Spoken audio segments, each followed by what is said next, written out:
President Buhari's performance over the last 5 years comes under assessment tonight on the program in the wake of Governor Yinson Wike's criticism that the APC government has failed.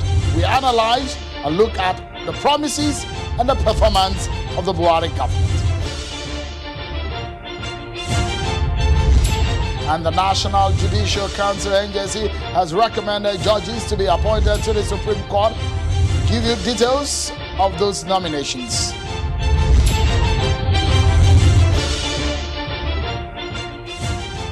A very good evening to you, everyone, wherever you may be watching. This is Politics Live on Channels Television. I'm sure Kimaloye in Lagos.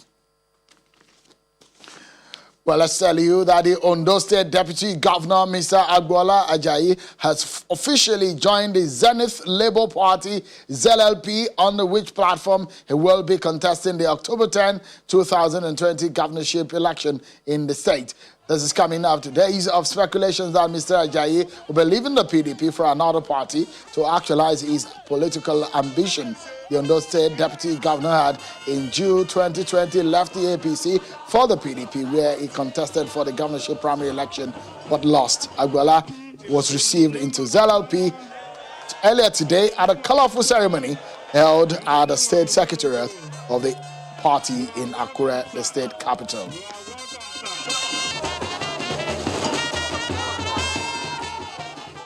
And the National Judicial Council has released the names of judicial officers it recommended to the President for the appointment to the Supreme Court and other courts in the country. They are Justice Tijani Abubakar for the Northeast Zone, Justice Mohammed Garba for the Northwest Zone, Justice Abdul Abaki, Northwest Zone, and Justice Muhammad Solawa, also Northwest Zone. The NJC explained in a statement that currently, the Supreme Court has a total of 12 justices, including the Chief Justice of Nigeria, consisting of 2 justices from North Central, 1 from the Northeast, 1 from the Northwest, 3 from Southeast, 1 from the South-South, and 3 from the Southwest region. The council also recommended for appointment 3 heads of court, 11 judges for state high courts, and 4 cadis of Sharia Court of Appeal by their respective state governors.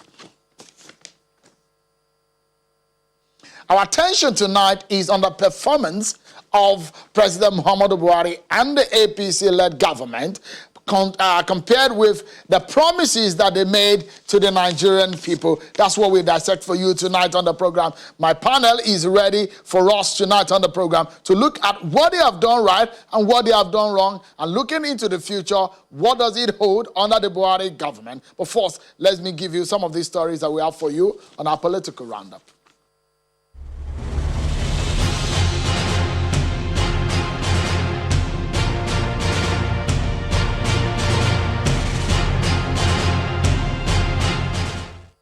Amidst calls for the postponement of the Edo and Ondo governorship elections, the Inter-Party Advisory Council is urging the registered political parties who have been reinstated by the Court of Appeal to approach the Independent National Electoral Commission (INEC) for relisting. Addressing a news conference in Abuja, the National Publicity Secretary of IPAC, Mr. Agbo Major, explains that the council remains prepared to embrace the deregistered political parties once they sort out their differences with INEC. The Council urges the affected political parties to sort out their differences with INEC, that is the sole authority that has the constitutional mandate to register and deregister political parties in Nigeria. And for the first time since her resignation as a Minister of Women Affairs on July the 27th, 2018, Aisha Al-Hassan has opened up as to why she resigned her appointment and left the APC. This is coming 2 years after she joined the United Democratic Party (UDP) to vie for the governorship position in Taraba State, where she failed and returned to the PDP. She made the disclosure in Jalingo, the Taraba State capital, while addressing journalists. According to her, she was disqualified not to contest the governorship position under the APC for no just cause, which led to her exit. With all that I did for the APC in Taraba State, I was not appreciated. What they gave me was at the last minute, after I spent my money to buy form, went for screening, they said I was not qualified, and there was no reason given.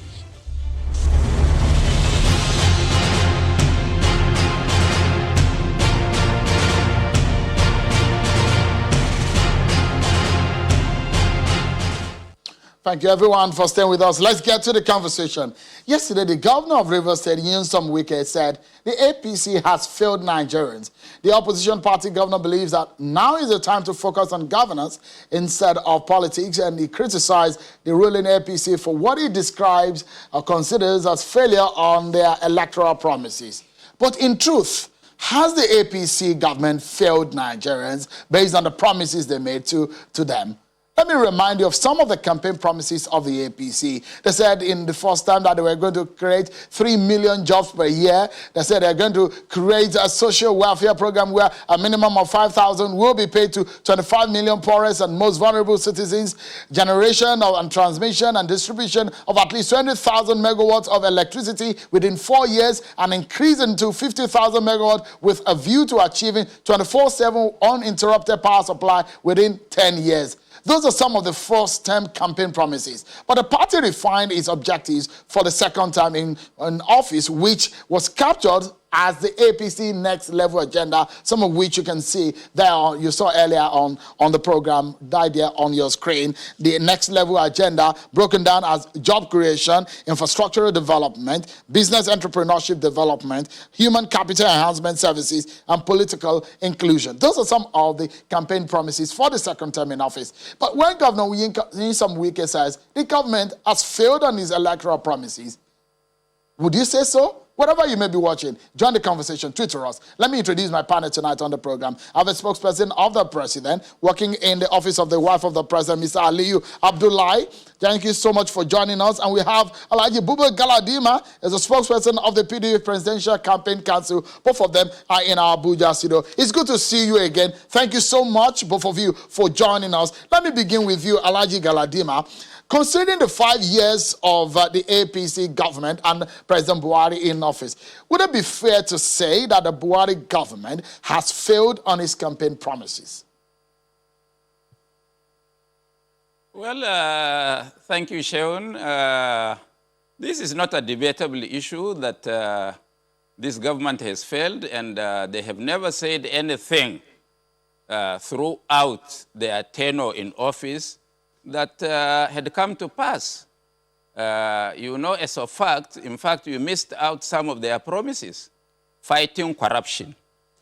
They have been found to be the most corrupt government ever formed in the history of our country. They told us they will dredge River Niger to Lokoja to Baro.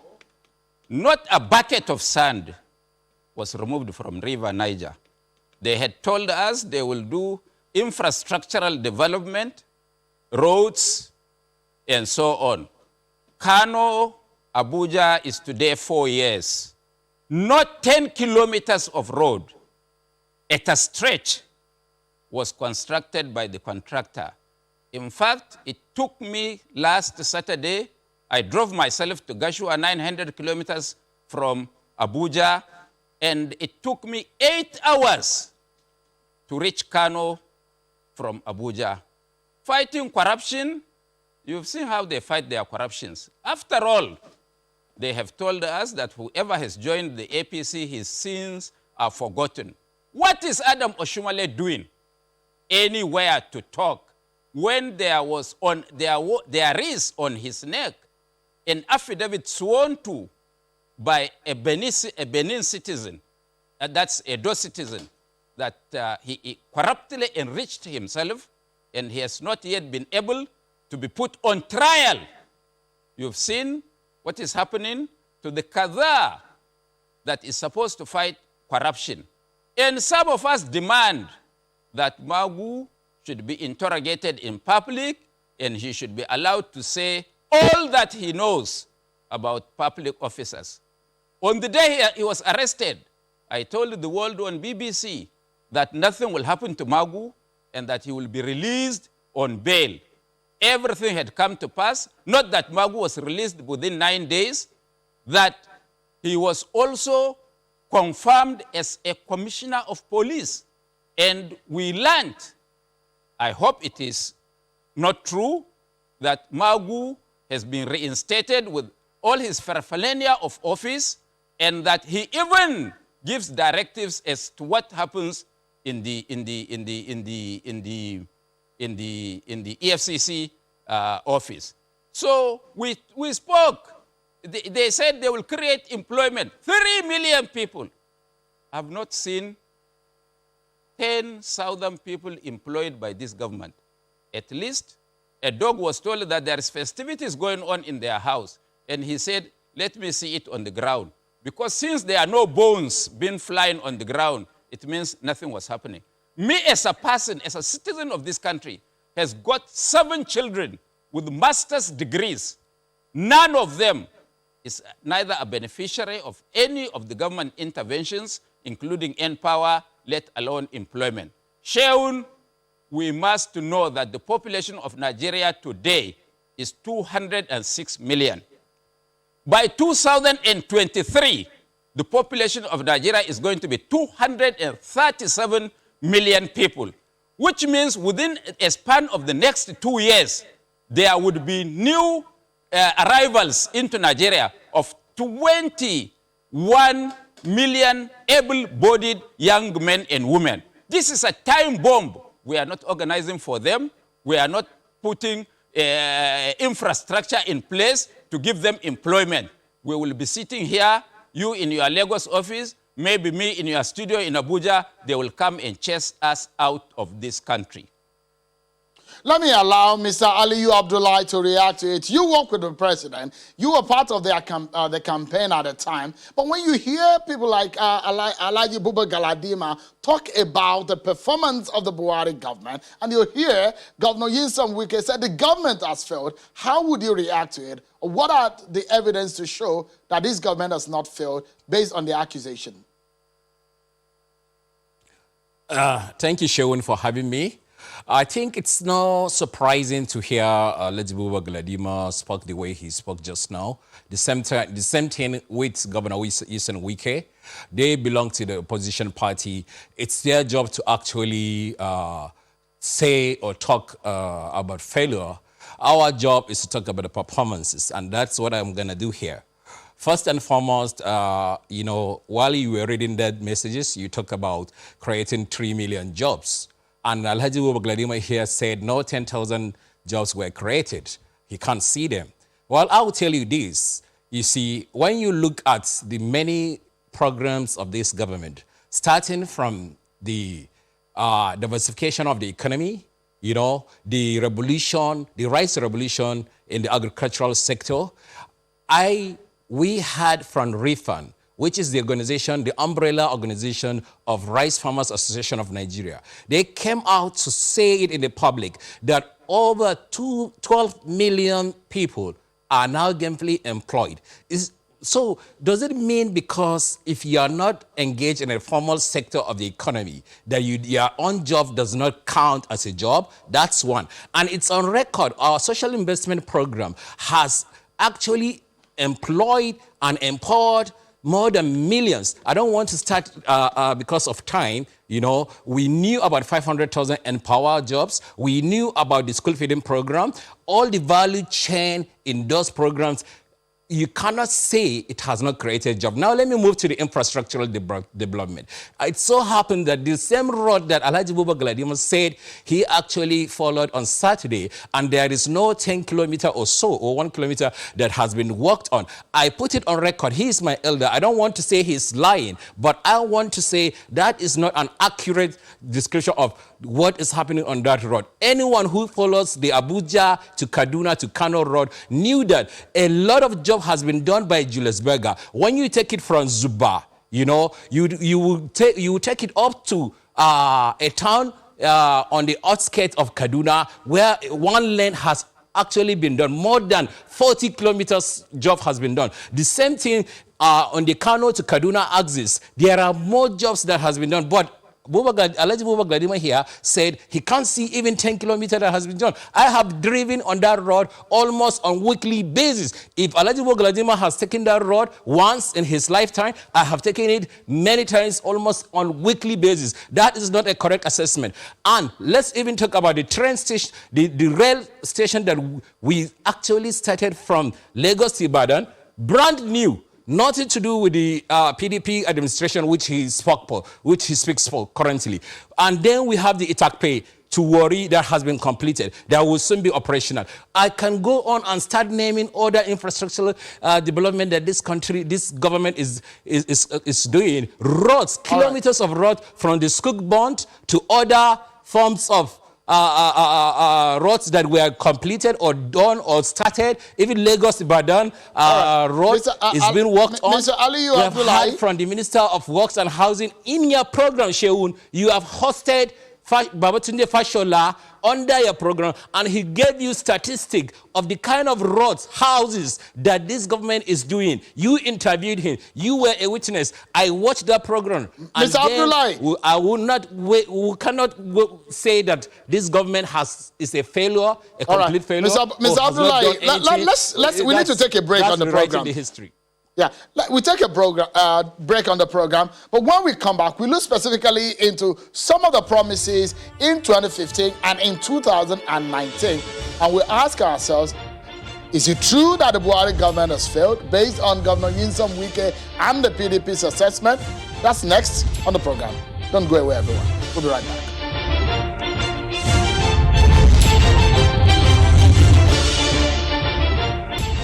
Thank you so much, everyone. Let's get back to the conversation. Alhaji Buba Galadima and Mr. Aliyu Abdullahi, both of them are talking to us on the assessment, excuse me, please, an appraiser of the Buhari's performance and the promises they made to Nigerians in 2015 and 2019. Is it correct, considering what Governor Nyesom Wike said, that the APC government has failed? Let's get back to it. And let's look at it, if we break it down and be specific. For example, the APC government promised a three-tier agenda: security, the economy, fighting corruption in 2015. Alhaji Galadima, if you say under the security issue, the Northeast, the Northwest, and perhaps the whole country at large, if you make a comparison, because Governor Wike was saying there that the Nigerians have tasted the APC government and they've seen what the PDP did. In comparison, would you say that this government has failed under security compared to your government of the PDP of 16 years? Well, Sheun, I want to congratulate Malang Aliyu Abdullahi for his benevolence in telling us that they had performed creditably well. He is free to say that because we are in a democracy. Everybody has got a view or an opinion about an issue. But I don't think our listeners in this country, anybody that is listening to this program, would agree with him or would agree with anybody. The only achievement for me that the APC had done is that they have stopped the blame game of blaming PDP for the wars of this country. That is the only achievement they have. But if you are talking of security, I don't want to take you very far. Go to the president's state of Katsina. Today, in the newspapers, several people were killed. Several hundreds of people were displaced. That is his home state. Anybody that cannot protect himself cannot protect another person. And go to Katsina. You've seen them severally doing public demonstration of their threat to their lives and property. And that is the primary duty of any government all over the world.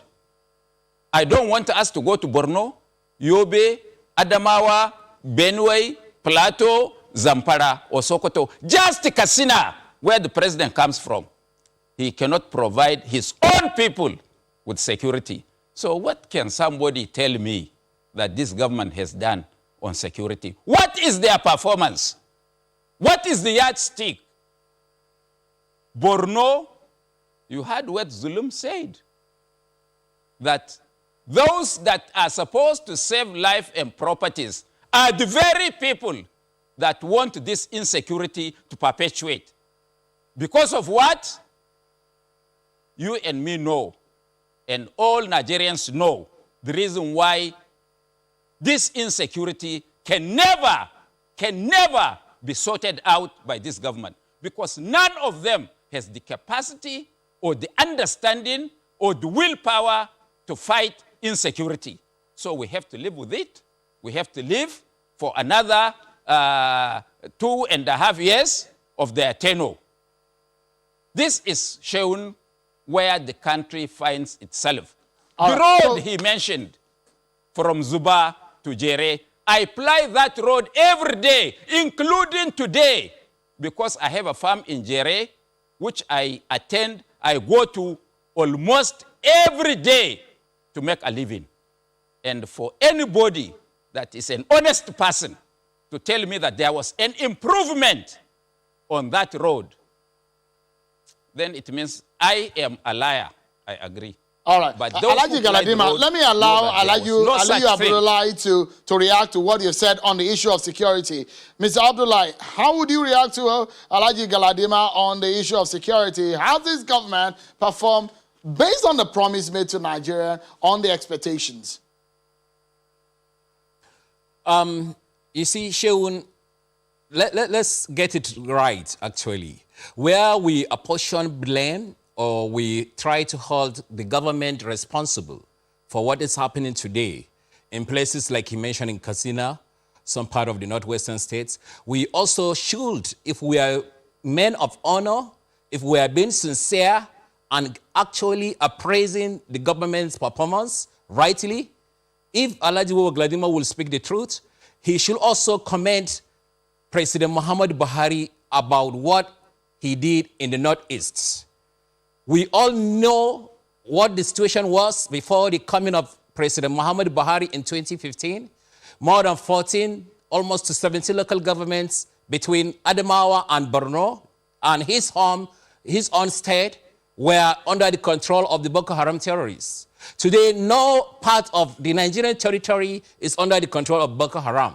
That has been dealt with to a significant and large extent. The Boko Haram has been degraded. Yes, they are still attacking, but you cannot compare pre-2015 to today. Here in Abuja, where we are sitting right here in our studio, the Boko Haram were coming here in their own regime, in their own administration of PDP.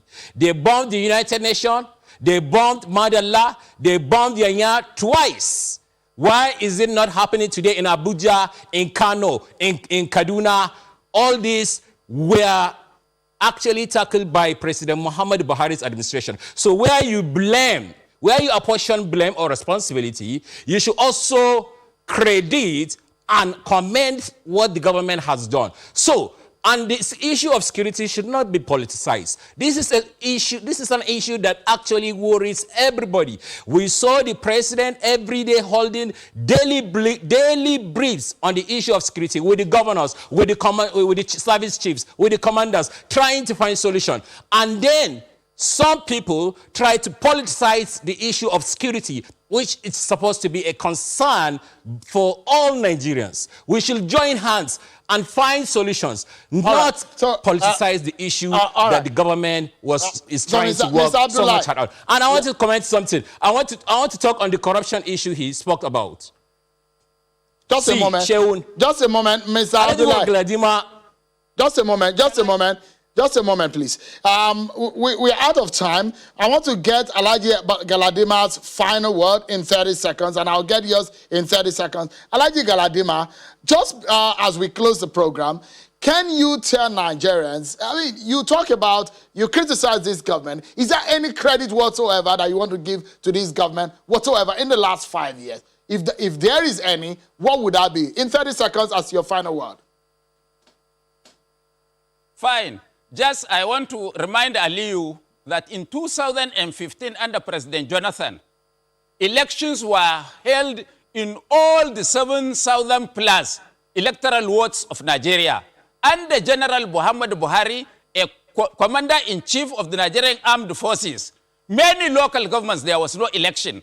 And I also want to remind him that this Sunday, the people of Southern Kaduna found it expedient to come and publicly demonstrate that there is a prevalence of insecurity. Their lives and properties cannot be protected by this government. And I want to say finally that For me, I have not seen any achievement of this government. But if anybody thinks that there is an achievement of this government, so let it continue. All right. Alhaji Galadima, your 30 seconds is over. Mr. Ali Abdullah, your 30 seconds quickly so that we can close. Your final word. Okay, my final words will be this, Sheun. I want you to ask Alhaji Buba Galadima when next he appeared on your program, a simple question. We knew that Alhaji Buba Galadima campaigned with Buhari from 2003, 2007, 2011, and he sold to some of us the idea of Buharism, that this is the person to actually follow. This is the person to lead this country. What happens between all those time to now? And that is where we will find some of the people that come here to criticize the administration, they do that out of personal interest, not out of any form of patriotism or love for the country. That is why they cannot see the good that President Muhammad Buhari is still doing amidst so many challenges and issues. We're out of time. I must sincerely thank both of you. The viewers, millions of them who have watched tonight, have taken their position on what you've said, and going forward, they know what to do. Thank you so much, Alhaji Buba Galadima and Mr. Ali Abdullah. Thank you indeed for your time. And that's our show for tonight, everyone. Many thanks for watching. I'm Sean Kimale. Bye-bye.